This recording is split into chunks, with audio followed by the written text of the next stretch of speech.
Sound not profound. Black people unite and let's all get down. I got to have Greetings, welcome to Powered by Nyame. I'm your guide and host, Kwesi Kunadu, or as my mom would call me, Rayon. Welcome back to the episode of Powered by Nyame. On this episode, our topic will be unity. Why is it so hard or difficult to achieve or sustain, or both, especially among peoples of African ancestry in this world or in whatever part of the world you may be watching this video? Unity.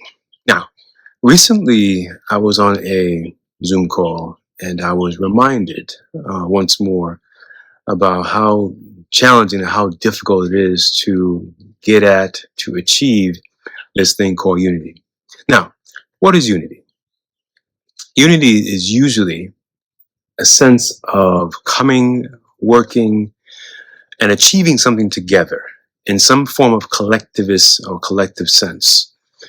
And that's an elementary definition I'll throw out there for us to work with. Now, of course, there are other ways which people can and cannot be unified. And of course, there's a range of factors that come into play when unity is the call for bringing people together for a particular purpose or goal.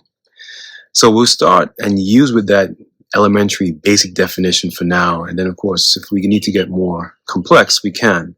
But for now, let's start from there. Some idea of a collective, shared sense of working, achieving, and building something together. Keyword is together, right? We think of unity. And so, why has it been so difficult to achieve and to sustain organizational unity, functional unity, that is the ability to work in spite of differences and conflicts, and to have a lasting or enduring sense of unity among peoples of African ancestry in the Americas, in other parts of the world. And so that is our topic today. Now, the first thing we have to think about, and we have to consider at least, is why disunity or dysfunctional unity is more prevalent than unity, however one may define it. Here's a crucial factor among three.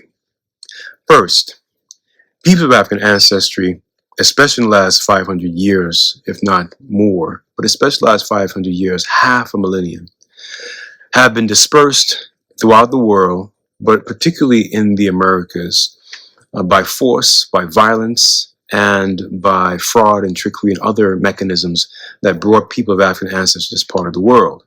And so there's a story, there's a history that many of you may be at least generally familiar with, if not more intimately familiar with, that have brought African descended people of African ancestry to the Americas and other parts of the world. I'll focus on the Americas precisely because that's where I'm located at the moment. But there are other parts of the world where what I'm saying would equally apply, whether it be Europe or Eurasia or other parts of the world. Now, this dispersal occurs through a very intense violence on several levels. One violence I refer to as forced intimacy. That is forcing people to believe, to behave, and to essentially distance themselves from their own self-understanding, their own cultural norms and forms, and basically be insane. That is, to be crazy in their own mind, or at least to consider themselves to be crazy in their own minds. And so this sort of disorientation and, of course, the rupture of being transplanted from one's homeland, one natal homeland, and being brought to a foreign territory or foreign territory, because many Africans that were enslaved and then brought to the Americas were, in fact, dislocated, traumatized, but also put into one of several earlier and certainly much more intense layer of violence. And so the violence of essentially, ripping apart and rupturing people from their natal family, community, and homelands, and then bring them to foreign territories. And I say territories precisely because many of these African peoples did not land at one spot. People would move from the Caribbean base, for example, to parts of North America and even further still. And so that forced intimacy right? That violence that is so intimate, whereby sacred knowledges, practices, rituals, and the like is open and forced open to be on display like a museum, whereby the voyeurs, the people that essentially, are scrutinizing, but also villainizing, or vilifying, I should say, vilifying those cultural norms and form and make them into something that is what grotesque, that is barbaric, that is evil, that is wicked. Essentially, the opposite of this notion of a pure, free, and civilized whiteness. In this process, long process, of course, that's of course is layered, and there's always what? Violence. You cannot have slavery without violence. You can't have colonial rule without violence. You have to have violence. And by slavery and colonialism, I don't mean systems. I don't mean ideologies. I mean these are power relationships, which means you can remove the cotton and the whips and the tobacco and the sugar, the palm oil, the cocoa, the cash crops, and still have slavery and colonialism, because these are power relationships, which means they exist whenever there is a power dynamic at play. So in this power relationship and in this force intimacy, what you have then is the resulting effect of disunity. Meaning, when you have distinct African people, this brings my second point, there is a assumption that African people were at one point or sometime unified, and that may be true for a subset or a locality, but not something in mass, not something to the scale. That is the scale. By scale, I mean village, town, province, region. In the scale to which African people were disrupted and traumatized and by the sheer violence of transatlantic slaving and all the other power struggles that came along with that process, including, of course, in the homeland, wars, conflicts, and essentially intra-African violences that are matched and magnified by external violences, that is European, Arab, Muslim, etc. That all these violences begin to they crest, sort of crescendo, they crest, they sort of converge. And they, of course, leads to these notions of we and they, or us and them. And that exists among African people prior to these contacts that became so intrusive from Eurasia. Meaning, the Hausa people referred to the other people as Yoruba, and Yoruba from Hausa became Yoruba. The Aro people referred to those people as Oya Igbo, and so they became Igbo. The Mande people referred to the Kan people as Tong, and the Hausa people called them Tonowa. And so, which is a locust, which is a very unfriendly insect that kills the crops for farmers, and so farmers hate the locust. So at some point, those people were like the locust. And so there's these intra-African understandings, right? Cultural and other understandings about us and them, we and they, that already existed. So there are distinctions, but there's also large overlap. So in West Africa alone, you would find what we may refer to as, in terms of spiritual culture, for example, the Orishas like Shango or Ishu, Elegba, and the like. Within the territories now known as Nigeria, Benin, and Togo, and also in parts of Ghana. And so Shango is known as Jakuta in northern Ghana, for example. And so you have these already transcendent or transnational and transregional spiritual forces, and therefore spiritual practices and rituals and knowledges that, of course, stretch across large bands of people. What am I getting at? I'm getting at, yes, there are these intra-African understanding about us and them, but there's also a lot of cultural overlay and overlap and exchanges between these people. And so you have mixture, but you also have a set of diversities, about and about distinctiveness, that I am this and you are they. And of course, lends itself to being magnified and even perverted into a conveyor belt for distributing certain groups of people. So, for example, about 40 to 45% of the volume of African peoples from 500 or 1500 of the Common Era to 1900 of the Common Era, using a Gregorian calendar, of course, that's about 4 centuries. 45% of that volume of at least 13 to 14 million African peoples were shipped from West Central Africa. Again, region, but large as it is, but it's one region. And so that became a major catchment area for those peoples. What am I getting at? I'm getting at that there's whatever the tensions were between cultural overlay and distinction, that would feed. And so certain people became more enslavable. Certain people became more more vulnerable and less able to protect themselves against the predation that was driven by the forces of demand and the market forces of demand and supply on the coastal areas and the fringes, pushing into the interior hundreds of miles.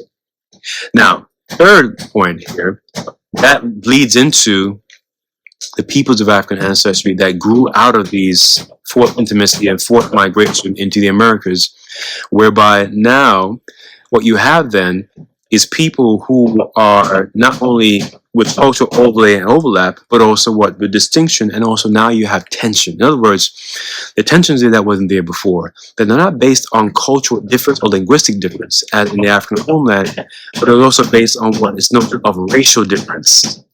What am I getting at?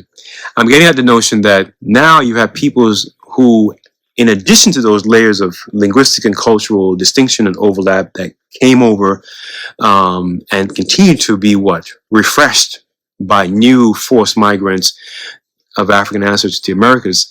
Now you have the specter of race. Now people, unlike in some cases in the African homeland, right? Not saying that there wasn't distinction based on complexion. Yes, there were, but it becomes magnified, right, in this cauldron called race. And that happens because now you have a largely male European descended presence in the Americas. Very few white women, for the most part, they're there, which means African women are African indigenous women. Most African women are the factories for producing this category of people called mixed or mulatto. And there's a whole range of this, right? Whether you have 1/8, 1/16, 1/32 of African blood. How they measure that, I don't know, but that's part of the fiction of race. Though race is real as a part in terms of social practice and power and the like, it is also an abstraction, right? It's a category. And so it's both. And so in the abstraction, no one really knows how to do the math, right? You can't figure out the fraction about who's 1/16, who's 1/8 or 1/4, of an African or the like. But these mythologies and practices develop around these gradation, right? These different kinds of attachments in terms of skin complexion, right? That is the racialization that happens. And now the people of African ancestry are locating their allegiances, their belonging, and other kinds of even bonds based on, not solely, but certainly a major factor on complexion, right? Which, again, complexion is a factor, but it wasn't a dominant or even the most important factor for belonging, right? It was language, it was cultural forms, it was scarifications, or what people might call country marks. There were other markers of identification, in other words, in the African homelands, right? But in the Americas, race becomes predominant, right? As the category through which people begin to see themselves, and therefore others. Hence, we get another layer that bleeds into disunity, right? And so notice how there are these fights among iconic people within the African diaspora. Marcus Garvey and W.E.B. Du Bois, for example, comes to mind. Garvey, right? Deeper African complexion. By deeper, I say deeper rather than dark skin. Deeper brown complexion. W.E.B. Du Bois is of a less deep, greatly less deep compared to Garvey, brown complexion, through again this violence of miscegenation or so-called racial mixing through the violence of transatlantic slavery and, of course, the slave economies that developed from that. And so Du Bois, like the Garvey, is a product of that, but they're different products, right? One is more on a deeper U gradation, the other is light. And there's privilege, there is access, there is notions of being better attached to these skin complexion, which of course bleeds into disunity, dysfunction. And so why couldn't Garvey and Du Bois apparently get along according to literature, right? Part of it was about their social upbringings, that is racialization, and the notion that complexion became to matter. And so Garvey and Du Bois exchanged nasty words rooted in complexion, or what some people call colorism, right? But I'm going to extend it out and say it's not simply about complexion, right? It's about how complexion becomes a marker and a symbol of what, belonging, of status, of which group is better than the other, right? And therefore about notions about working together and not working together, being together and being apart, right? Notice in most of these organizations, whether it's the Garvey's UNIA, African Community Leagues, or Du Bois's NAACP, or the other organization which he was a part, or the fraternities and sororities, of the early 20th century. Many of them were membership based upon complexion, right? And I don't have to get into it, but many of you who are familiar with the history of, so-called black fraternities, black Greek fraternity, which is an oxymoron, but black Greek fraternities and sororities will know that there is a long history of, again, membership, therefore belonging, and therefore what, unity and disunity based on complexion, right? Whether it's the brown bag test or the idea that, you don't belong because your brown is of a deeper you, right, rather than lesser you that is available, right? And again, these markers would not have been the case in the African homeland. Not to say that, complexion didn't factor into it, but complexion was a minor variable. But race and religion marries together here, because being of a so-called lighter hue, it was often, attached to or associated with some form of literacy, because now you had access to literacy, whether being taught clandestinely or learning how to read, and therefore, what book did they read? Some version of the Bible, Christian Bible, right? So now religion and race is fused and married, right? So many of the early pastors, within the context of the United States, very much were of lighter complexion, right? Many of the leaders who were themselves pastors were of that, lighter complexion. Now, yes, they were dark-skinned pastors, or deep hue pastors, I would say. But the point I'm making, what I'm getting at, is that unity and disunity has to be thought about in these three factors that I'm laying out. The forced intimacy and forced violence and forced migration, the racialization of the people who are uprooted and ruptured from their homelands and placed into these, silos, these colonial societies, racialized slave colonial societies where they have to make decisions about allegiances, loyalty, and belonging based upon racialization, more so than the other factors of language and culture and the like, right? And so I want to offer these considerations to think about when we consider the notions of, why can't these people get their act together in terms of the notion of unity? Now, I also want to talk about a few questions to you all, which is that, is unity really the most important thing to seek, to achieve? And if it is there a form of functional unity that can be achieved? By achieved, I mean sustained, even a few years, even a decade.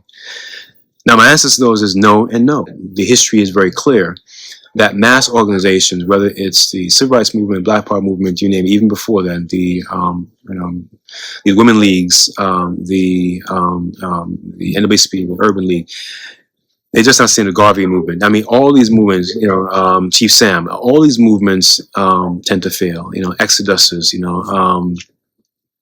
moving out to the West in Kansas, Oklahoma. All these movements tend to not be sustainable.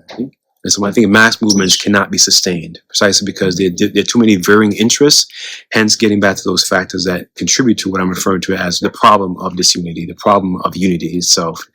And so maybe there's something else we should try to seek. Maybe there's something else that, when I say we, I mean lowercase we should, aim for. Maybe the answer is not unity. Maybe the aim is not unity. Maybe it's something else that can trump unity, given these factors I'm laying out for consideration.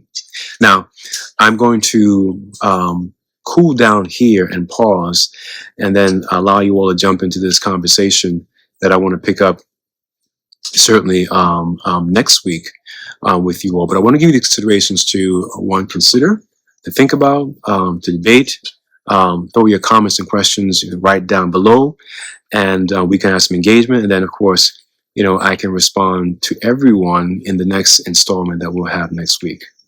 For Powered by Nyame, I've been your guide and host. Thank you for joining us for this episode of Powered by Nyame. Look forward to seeing another episode and much more. If you haven't subscribed yet, please subscribe to get alerts for new content. Of course, your ideas for other topics, please share them in the comment section as well. Until then, stay well,